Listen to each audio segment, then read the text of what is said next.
Bismillahirrahmanirrahim. Alhamdulillahi Rabbil Alameen. Wassalatu wassalam ala ashraf al-mursaleen. Sayyidina Muhammad. Wa sallallahu alayhi wa ala alihi wa ashabihi. Wa tabi'ina lahu bi insan ila yawmiddin. Allahumma salli ala Muhammadin an-nabiyyil ummi wa azwajihi ummahatil mu'minin. Wa zurriyatihi wa ali baytihi. كما صليت على إبراهيم إنك حميد مجيد وصلى الله عليه وعلى آله وأصحابه وسلم تسليما كثيرا أما بعد. So this class has been on hiatus for some little time here, not due to you ladies' error, but different reasons we haven't been able to coordinate this class as we had in the past. So inshallah, I'm going to attempt to start this class back, and hopefully I'm going to try to explain some things to you ladies today that maybe it'll give you more of an impetus for your own class. Because, my wife keeps telling me, well, the sisters want their class, and I'm sure you do, but, wanting something means you have to do something to allow it to happen. Like when the man came to the Prophet sallallahu alaihi wasallam, he said, "Ya Rasulullah," I gave this lecture to the brothers. They didn't like what I had to tell them today, but I don't care. So, Allahumma salli wa sallam wa barak ala Sayyidina Muhammad.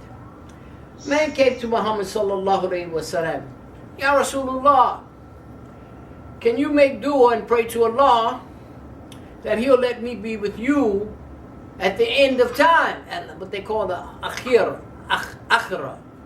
So the Prophet ﷺ said, "Oh, sure, but I need you to help me." So the man said, "Well, how? You the Prophet of Allah, sallallahu alaihi wasallam.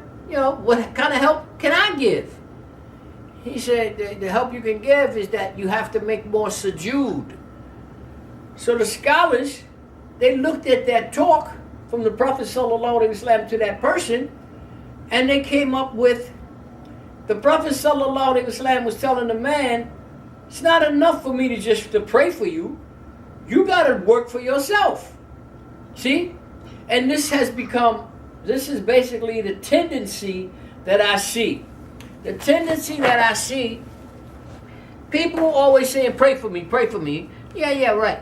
Well, what are you doing that's going to make Allah subhanahu wa ta'ala want to answer your prayers? That's the question. That's the question. And so even the Prophet sallallahu alaihi wasallam, and Allah subhanahu wa ta'ala said He was going to answer the prayers of Muhammad sallallahu alaihi wasallam. But the Prophet sallallahu alaihi wasallam didn't want people to get stuck in that kind of understanding of things. So He told them, you have to do some things for yourself. You see? So when I don't do this class, all that means to me is sometime I could do something else. So that means, I'm really tired. So that means that, okay, if we really want this class, we got to start pushing out, to make sure that this class gets done. You can't leave it for me. Because if you leave it for me, I already got mine. I went to school with Dr. Dunya. I spent 10 years. 10 years, me and my family sacrificed in order for me to be able to sit here and teach you this class and know that I'm teaching you the right stuff. See? So, you have to sacrifice something to get something. And this is what I gave them the lecture in the masjid. That, you guys, you run all around the city driving your cabs and making your money. Then you want to come in the masjid. You want to push the Muslims around, talk about stand over here, stand over there, put your foot on the line. And but how much are you representing Islam outside of this masjid? And the evidence says you're not doing nothing because there is nothing happening. You take your couple of dollars and you put it in a box in the masjid. You don't know where that money goes, but I leave flyers every couple of months telling people I'm feeding the homeless, you never contribute. Never contribute. That's the problem. And then you want to run around like you're a Muslim. I say I take taxis every single morning, go to my job. And every morning I get in that cab, there's either a Bangladesh driver from supposed to be a Muslim, or African driver that's supposed to be a Muslim. The Bangladesh drivers are rude, not courteous, and afraid to take you where you want to go. And will argue with you that they know what you can do in your country better than you know. I had a driver tell me he couldn't drive me to my job. I said, well, why is that? I've been going to the same place for 14 years. How's it all of a sudden? Because you say so? Well, who are you? Oh, the police is going to... I said, the police is not going to bother you if I'm in your vehicle, I got all my employee clothes on and my ID, I have the right to have you drop me off. They can't tell me you can't drop me off, and they're not going to give you a ticket. So I said, well, how long you been in this country? 6 years. I said, I've been in this country for 71 years. How are you going to know about my country better than me? And then I asked him, I said, are you a Muslim? He said, yeah. I said, well, what kind of Muslim are you? You're rude and obnoxious. You're not no Muslim. Muslims don't act like that. You're insulting me, and you're insulting my people here. And over and all, I'm always getting that from the Bangladesh guys. I say, what are you doing in my country then? You don't like us? Then why are you here? What kind of work are you doing here? See, I get in the same cab with the African brother. I say, Assalamu alaikum, I gotta go to so-and-so. Okay, brother, no problem. You just show me. Show me where you want to go. I have never, and I take them every morning. I have never had one of them tell me, I can't take you here. See? So, we got some people here in this country that they're here for something else. You know? So, I'm giving them the lecture, and the American brothers got close to me like this and surrounded me like that with my back to the wall. And you know, and they were looking like, you don't like it, then go back to where you came from. See? Because somebody got to do it, all right? So I'm way past the point of being the Mr. Nice Guy. If people don't like me, I don't care. I'll be honest with you. My time is just about done. So I got to give you this information. Men and women are different, yes. But there are some things that men and women both are responsible for. See? They're not responsible. Women and children are not responsible to go to war. That's a man's thing. Allah subhanahu wa ta'ala in the Quran, He tell us, don't let them do that. We don't need them to go in there fighting and stuff, you know. Allah subhanahu wa ta'ala tell us, don't make them have to do earning. If you can take care of everything without them having to do anything earning-wise, they don't have to do that. The ruling is, if they do it, they're doing it because they want to make it easier for you, and they want to make it easier to have some extra stuff. See? But they have the right, they can say, well, I'm just not going to do nothing. And then the husband has the right to tell her, okay, well, you know, if that's what you want to do, but I can only afford this much, so that means that everything got to get cut back to where I can deal with it. If you're ready to sacrifice and live like that, okay, alhamdulillah, but, you know, it'll probably be better if you try to help some. But they don't have to do that. I got to tell you. Okay, so then you got that. Then you have other things they created. They created to have the children, which case, having the children means, you know, they're going to probably spend more time with the children than not. It's not like an absolute order saying, you got to spend all your time. No, it's not an absolute order.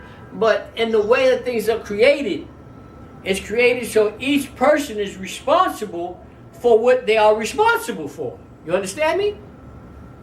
Now, that being said, and there are a few other little like things, like worldly type stuff, that the women are really not being a Muslim.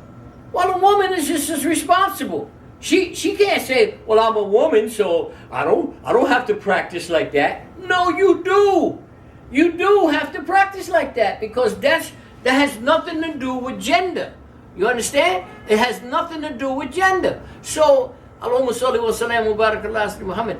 If a person wants to be successful in this world and the next world, they have responsibilities, whether they are male or a female, that when it comes to ibadah, worship, the practice of Islam, doing the right things, all that kind of stuff. It has no gender or color or language or nothing. Everybody that's saying they're Muslim are responsible for those things.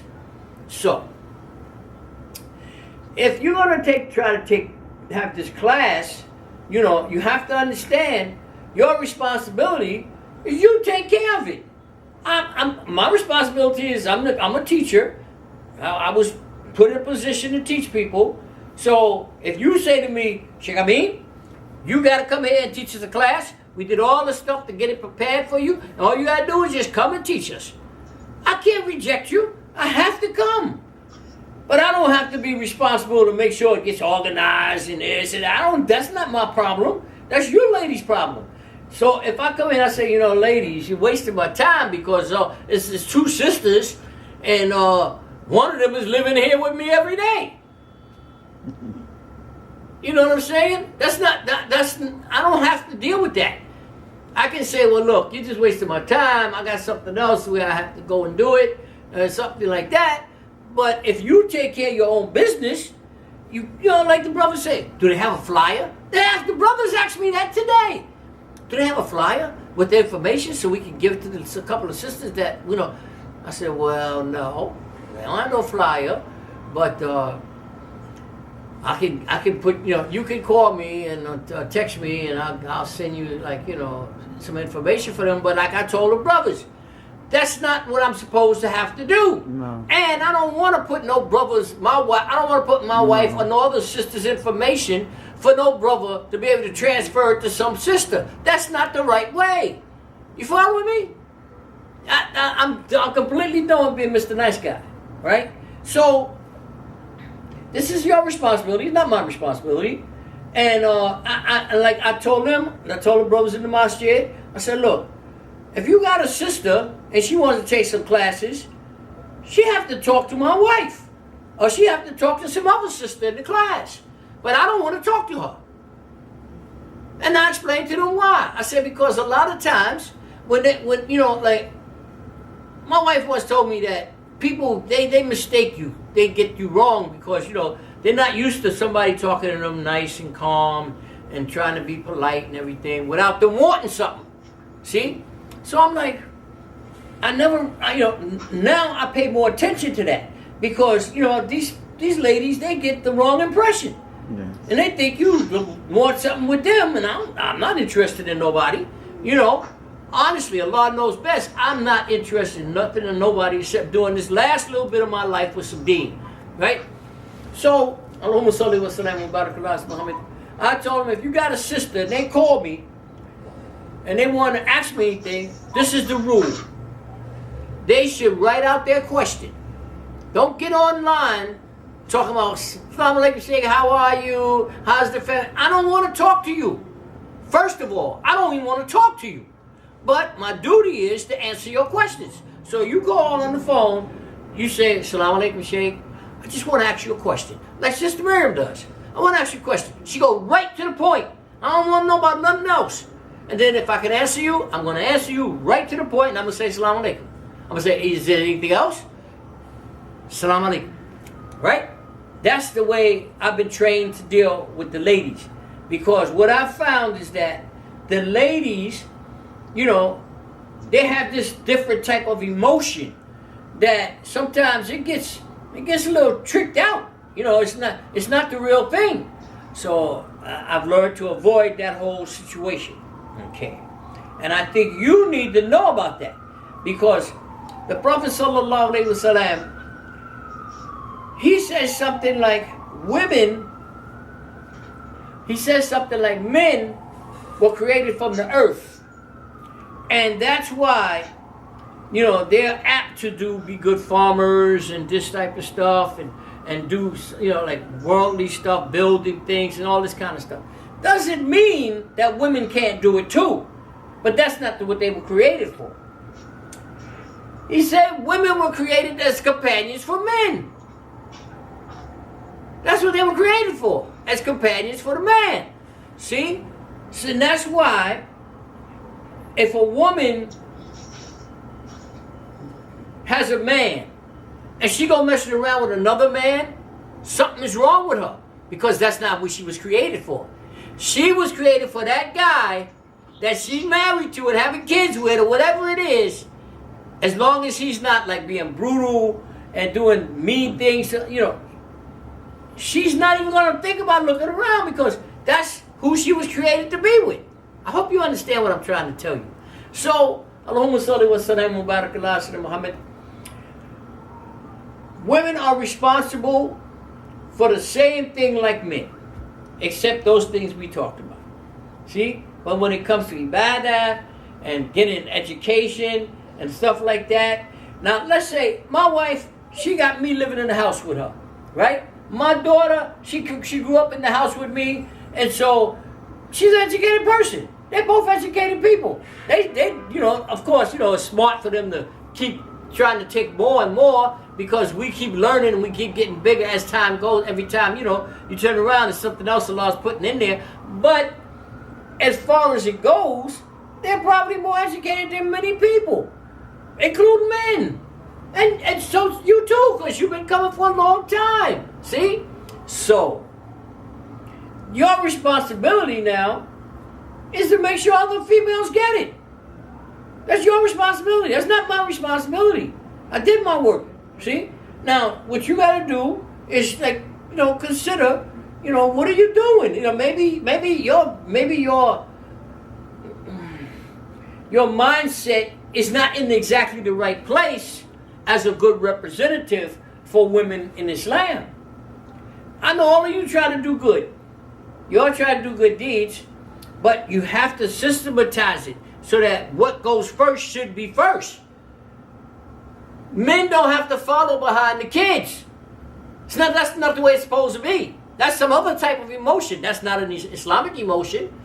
See? Unless the man ain't no good, then, if he ain't no good, then you got to do what you got to do. But, education-wise, any woman in my family that wanted to know, they could easily know. All they had to do was just stay in the house and sit down every half an hour or a day or something, or ask me what does that mean or whatever, see? So, Allahumma salli wa sallam wa barak ala Sayyidina Muhammad. So in the whole effect of everything, at the end of the time, the thing that you're going to most wish that you had taken advantage of is the Islamic knowledge and putting it to use in your life. Because when you look at everything else, it's going to be like, oh man, I wasted a lot of time. Okay, let me show you. I'm going to tell you from the hadith of the Prophet sallallahu alaihi wasallam. Just like I told the Muslims,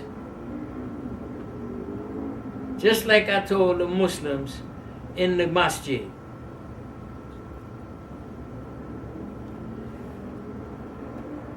Let me see if I can find it real quick for you, inshallah. We all have obligations that, we have to take care of. And yes, Islam takes into account that women's obligations are going to be a little different than the men. But they can't lose the understanding of who they are. It's like in these times, a woman gets a job. She got a job. She's able to take care of her own little problems and bills and stuff. And if she's married, sometimes she treats the husband badly, because it's like, I don't need him. This is the woman's liberation. This is the woman's liberation, where it has gone. It's gone past where it started Now it's someplace in the stratosphere. The Imam said that one of the big problems is that the woman is out of her element doing this stuff, and she's going around all in the men's area, where you got men and women mixing together on the job, and stuff like that. And he said that when they did a survey about divorce matters, they found that a major segment of the women that are divorced are women who are working outside the house in these different fields. See, they in mixed company. So Islam allows them to do it, but they have to be aware of the fact that it's not exactly the best place for them. See? Now, if you're an older woman, and you don't have to worry too much about people chasing you around the desk, then, mashallah, you go, you do your job, and you come home, and be reasonable, you shouldn't have a problem. See? But, anyway, I want to tell you this stuff. Okay. I want to tell you this stuff so that you won't be able to say later that I didn't give you the right information. Because this is what happens with the men. I got men that come back to me 20 years later, and they say, Sheikh, if I'd have listened to you and take that information and try to put it to work, I wouldn't be in the position I'm in now. I say, inshallah. And no, Sheikh, I'm telling you, now all those things that you was telling me, I see it real clear. See? I got brothers from this masjid called MIB. It's in Harlem. And they used to have this really strange attitude about, who's a Muslim, who's not a Muslim, and all kinds of weird stuff. So, I was studying at the time with Dr. Suleiman Dunya, and I would ask him questions based on, like these different so-called Muslims' activity. And, he'd give me an answer, and then I'd go back, because I was young and brash, and I wasn't afraid of nobody. So I'd go back and tell him, well, that idea you guys have, that's not the right idea according to Islam. How can I get on the train? You sitting in a corner with guys who go to the masjid you go to. I get on the train, Kufi and everything. There's no way you cannot recognize me as being a Muslim, and you won't talk to me because I don't come from the masjid you come from. Duh, somebody's telling you a lie. I don't know who you're taking information from, but that is not the Islamic way.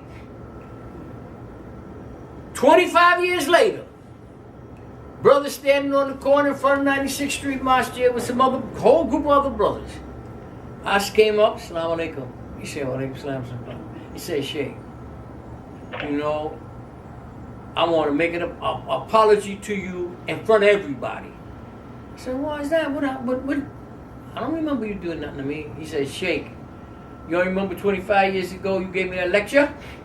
And you gave all the brothers in MIB Masjid that lecture? And nobody would listen? He said, well, you see where they are today? See how things look today? We should have listened. And I apologize. Because they told us a lie. And then he went on to explain the lie and everything and how it all came out. I said, well, mashallah, you still, you can take advantage. I got classes now. You brothers should come. Like that. So, I know that things come back and haunt people, or maybe Allah subhanahu wa ta'ala don't allow you the ability for it to come back to even haunt you. Maybe you just die in that bad condition and never could even try to attempt to fix it. So this is what I'm trying to tell you. Ladies, take advantage of the things that Allah subhanahu wa ta'ala gave you and try to put things in their right place in your life. He created women to be companions for the man. He did not create you just to have babies. He did not create you to run around to the club. He did not create you to walk around looking all cute. That's all dunya. That's the shaitan, a'udhu billahi, and he's messing with your head. He's messing with your head through the social order. Because now, all the wrong stuff is projected as the right stuff. See? And so many of the ulama that point to America's biggest problem, they say one of America's biggest problem is the woman's movement. Because now they saying that everything a man do, the woman should be able to do. But that's not how we were created. We were created differently. See? So that woman's lib has gone someplace. Even the ones who orchestrated it, they didn't intend for it to go where it is now. They would be so embarrassed and ashamed of what they see from the women today. They would have to question, should they even do this movement? Because where it's going now is in a place where it's so haram that if I'm a Muslim woman, I would always be checking myself to make sure I'm not in line with them. Allahu Akbar. So this is what I want to tell you. If you have questions, you call me anytime. Not anytime, but after 10 o'clock, my phone is off anyway, so you can try to call, but you're not going to get me. So anyway, inshallah, I just want to tell you these things. So, I don't want you thinking I'm like, don't have no respect or don't want you, no desire to have you educated. I do. I want you to be educated. The main reason I sit here is so that you can become more educated, so that your children can become more educated if they will listen. And this is another big problem. Okay, so, but this is a problem that we deal with. It's just, this is one of the ways that we get closer to Allah subhanahu wa ta'ala is through our problems in life. We're gonna have problems. If we wasn't gonna have problems, He wouldn't have sent us down here. We still be in the Jannah someplace, doing absolutely nothing. So this is our life. It ain't gonna last that much longer, and then we're gonna meet Allah subhanahu wa ta'ala. But I don't want you to go before Allah subhanahu wa ta'ala with the wrong way. You have to understand, this dunya stuff is not going to help you at all. Allah subhanahu wa ta'ala, He ain't even going to count how you made $5 million in a week. So what? That don't give you no balance with Allah subhanahu wa ta'ala. I don't give you nothing unless the money was halal. Huh? And you used it to help people. I'm going to read you this hadith real quick, inshallah. What time does this class finish? 3:30. I'll give you a few extra minutes because you want to ask me questions because you've been away from me for a little while. Well, not you, but anyway. Okay. Abu Hurairah radiyallahu ta'ala an reported Allah's Messenger sallallahu alayhi wa sallam as saying, whosoever dispels some grief from a true believer pertaining to this world, Allah will dispel some grief from him on the day of resurrection. It says, whosoever makes things easy for someone in difficulty, Allah will make things easy for him in this world and the next. Whosoever shields a Muslim, Allah will shield him in this world and the next. Allah is ready to aid any servant as long as the servant is ready to aid his brother. Whosoever walks a path to seek knowledge, therein Allah will make easy for him the path to paradise. No community ever assembles in one of Allah's house to recite His book and carefully study it among themselves before tranquility. But tranquility descends to them, and mercy covers them, and the angels surround them to those who are with him. And then the commentators say,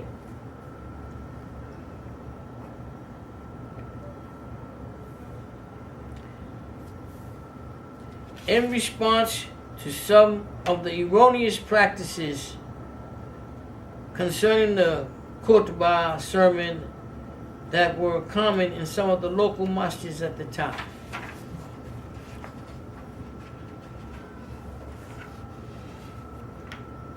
Oh no, this is something different. Okay, they didn't leave a real commentary for this one.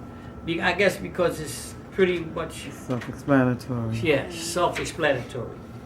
In any case, I gave a dialogue to the Muslim brothers based on this.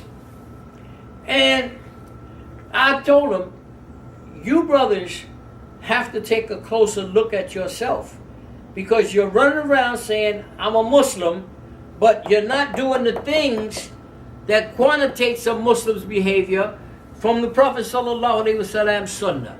See, his sunnah is explained in these details.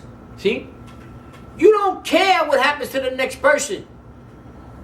If he don't come from your village, speak your language, is not some personal friend of the family, you treat them like they don't even exist. You barely say salam alaikum. If they say salam alaikum to you, I'm talking to them. There's a whole lot of people in there. And I'm like, if they say salam alaikum to you, you don't say wa alaikum salam wa rahmatullah. What is that? What kind of Muslim are you? You come in here and you'll try to push people around, but that's because they Muslim. They're not going to fight you in the masjid. But outside these walls, you don't do nothing. You don't talk about Islam. I said this. I've never seen a masjid in which they don't even have flyers to hand to the disbelieving people who might want to know, inviting them to come into the masjid to learn what Islam really is. You'd rather sit home and watch your TV and see the terrorists recruiting people online and everything and say, oh, that's terrible, but you're not doing nothing about it. What kind of Muslims are you? You're so rude and obnoxious that nobody's going to listen to you until you change yourself and your habits. Look in the mirror, you know. And then I told them, that's not everywhere. Muslims are not like that everywhere. That's here, in this stupid city here, that you all are accepting the dunya as if the dunya is better than Islam. So everybody's head went down and they're looking all stupid. And I'm like, I don't care if you don't like what I'm saying. Sheikh Saad, he came in, he said, good talk. I'm like, listen, these people are like, they're not true. They're not being true Muslims. See? And no, everybody's scared to say anything. I'm not afraid of you. I'm telling you, you're going to wish that you had done something different. So I didn't want to tell them something and don't tell it to you. Because you got a responsibility as Muslims too. Nobody's going to look at you and say, oh, Muslim sisters, they're not responsible for certain things. You're responsible too. You got your responsibility. And you have to put things in a systematic order. Some of you are more intelligent than most of the brothers I know. Come on. Don't let them outstrip you. Don't get lost in this dunya stuff. Stuff is meaningless. Believe me. When Allah subhanahu wa ta'ala asks you and he starts to question you and he handing out his mercies and his punishments, the only thing that's going to count is what did you do? How did you treat other people? You know, your deeds. Your deeds. He don't care if you was like, if you got some big degrees from some university about the stars and all that. He don't care. If it's not in the light of the Sunnah of the Prophet sallallahu alaihi wasallam, you're probably making a mistake. You're probably wasting time and making a mistake, because your life is gonna be over before you know it. And you're going to wish you had put more time into your ibadah. That's all I can tell you. Brother called me, he said, Sheikh, are there saints in Islam? I said, well, brother, first of all, I don't know what you mean by saints. Because this dunya has made saints seem like somebody that could work miracles. Saints can't do that. Only prophets can do that. And they can only do that by the permission of Allah subhanahu wa ta'ala. But what we have is, we have some people who do actions that are so much, they're so much better in faith and practice than other people, that yes, we can say in the light of Abu Bakr Siddiqullah ta'ala, and he was a saintly type person. See, we can say that Sister Rabia Awadullah, something like that. Sister Rabia, she was such a great Muslim sister that men took a back seat to her in regards to her practice of Islam. I mean, she didn't lead prayers or nothing, because that's not her position, see? But they were in awe of her, because whatever Allah subhanahu wa ta'ala sent a message in through the Quran, she tried to do it exactly like the Prophet sallallahu alaihi wasallam. And she, I mean, so if you ever read about Awadullah, Rabia Awadullah, if you ever read about her history, that's going to give you a shining star to look at and say, wow, what kind of sister was that? She was an example, that unbelievable example. Hadrat Aisha Rayla Ta'ala Anha, her example to Muslim women was so extraordinary that she's considered as one of the top women in paradise before she even died. Yani. So I just wanted to give you this information so you don't lose your direction. Okay? I don't want you to lose your direction. And this dunya fool you. You know, it fools me. I have to like really be looking over my shoulder all the time and rechecking everything and making sure my frame of mind is right. You know, because sometimes I get angry about something and I start losing it, and then, you know, my learning comes into play, and I go, oh, stop. Even my son gets on my nerves so badly sometimes that I want to just go and find him and punch him in his face. But then my learning comes into play. I say, oh, okay, let's be kind to him, because, you know, he can't hurt me. You understand what I'm saying? But it's a very difficult world we're in. And so if the sisters are not getting educated, then they're not helping their children, because the sisters spend more time with the children, if the children will listen. Yeah. Because they get to a point where they won't listen, because they get so tricked up in the dunya that they start looking at the parent as if the parent is mistaken. We ain't mistaken. They following the shaitan, a'udhu billahi. We not mistaken. See? Then in some families, you know, there's a sister who keeps asking for class. Inshallah, I'm going to help her get it, inshallah. Young sister. And the people in Jersey tell me, they say, man, this sister is really a hard practicer, you know, and she's always trying to do right stuff. So it's not because of her parents. It's just Allah subhanahu put that in her heart. Nature. So everybody's never going to be the same. And there's no simple way to get them to do right. You following me? You never know what's going to be the situation. So you just keep trying. The reward is not in the end effect. The reward is in the motion of trying to get it done. Whether or not it gets done, that doesn't depend on your reward. It's the motion that you put in trying to get it done that gives you the reward. Okay, I'll stop now if you want to ask me something. Abdul Rahman, you got your banana? Because we was thinking about you. All right. Nobody gonna ask me? It's 3:30. No, what I was saying is that I want you to know that inshallah, I miss the classes. I'm interested in the classes. I don't always know whether it's appropriate for me because I try to take in consideration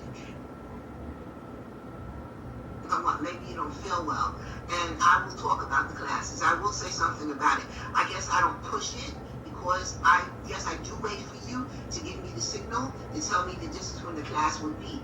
I mean, maybe I don't know how to approach that, but I do want you to know that and I think I can speak for Zaima, because we both talk a lot about it. So I know that we are both very interested in the class. I believe you.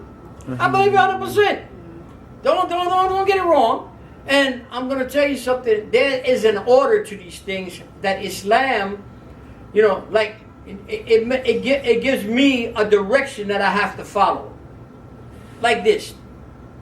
What was the question? That sometimes the sisters don't push the class thing too much because they think it may affect me and my health or something like that. And maybe they think they're giving me a break.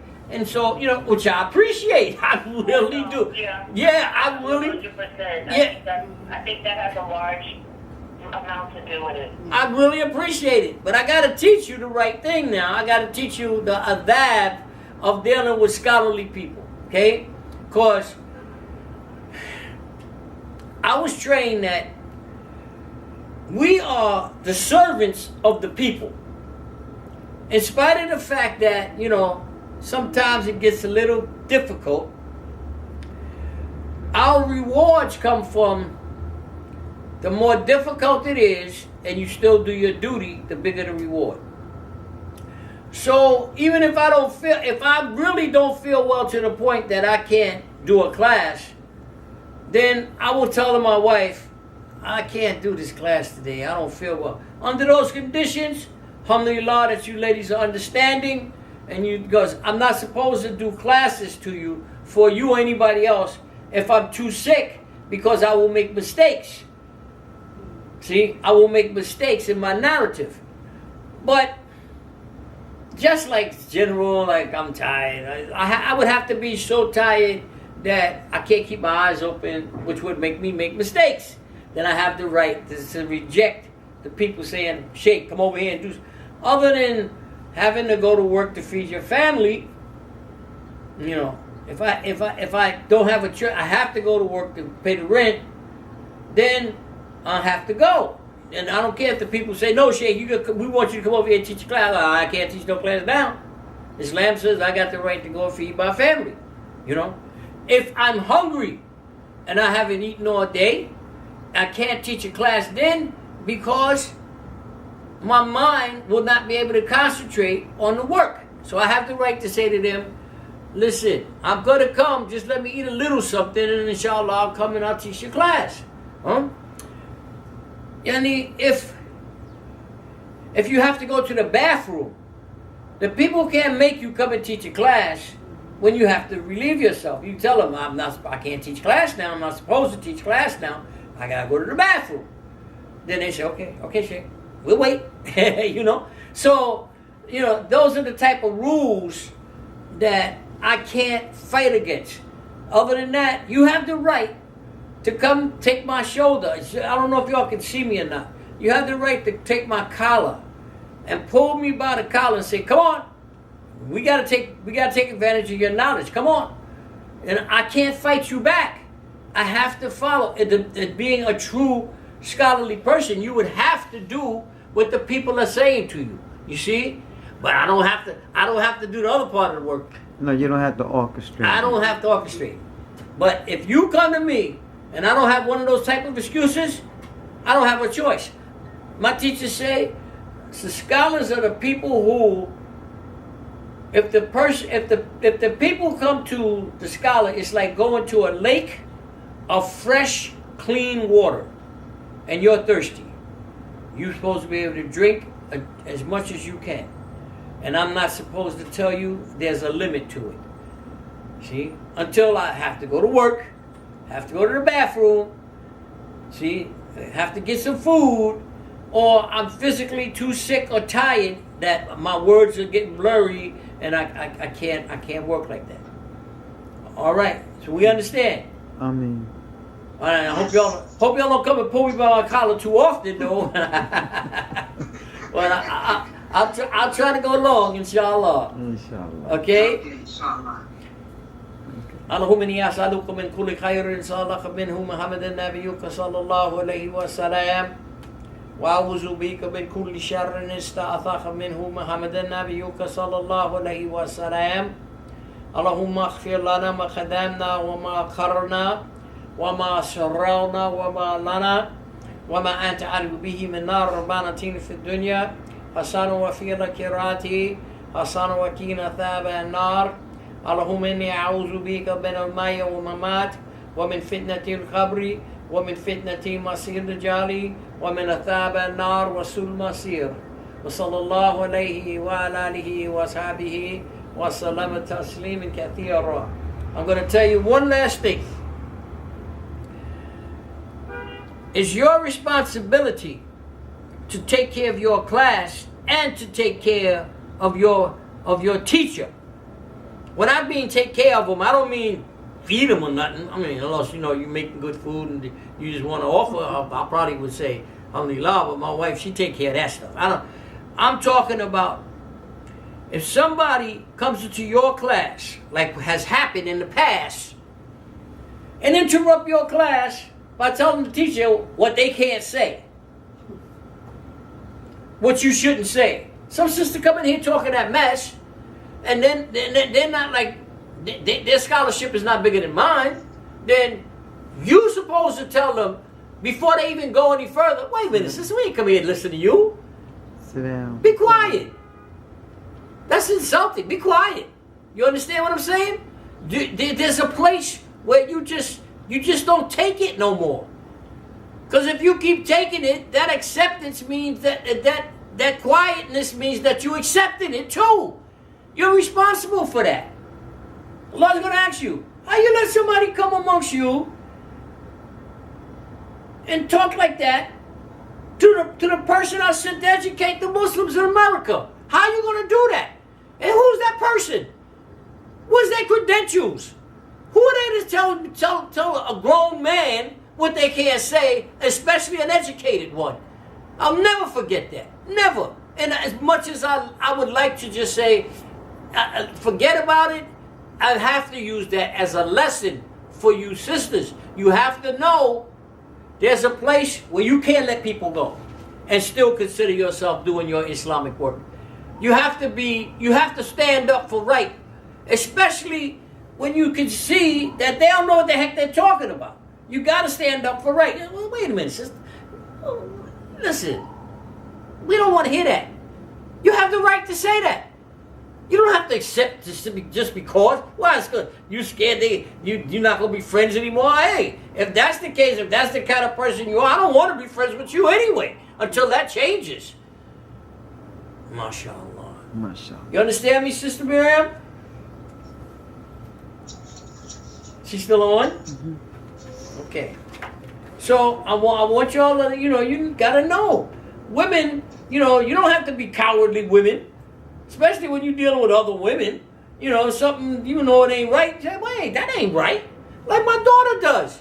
She'll fight anybody. She ain't going to let them just say anything. And she going to just nod her head and accept it. That's not how she was raised. She'll be like, hey, wait a minute, that ain't making no sense to me. You can't do that. Who you think you were talking to? You understand what I'm saying? You have the right to be that kind of person as a sister.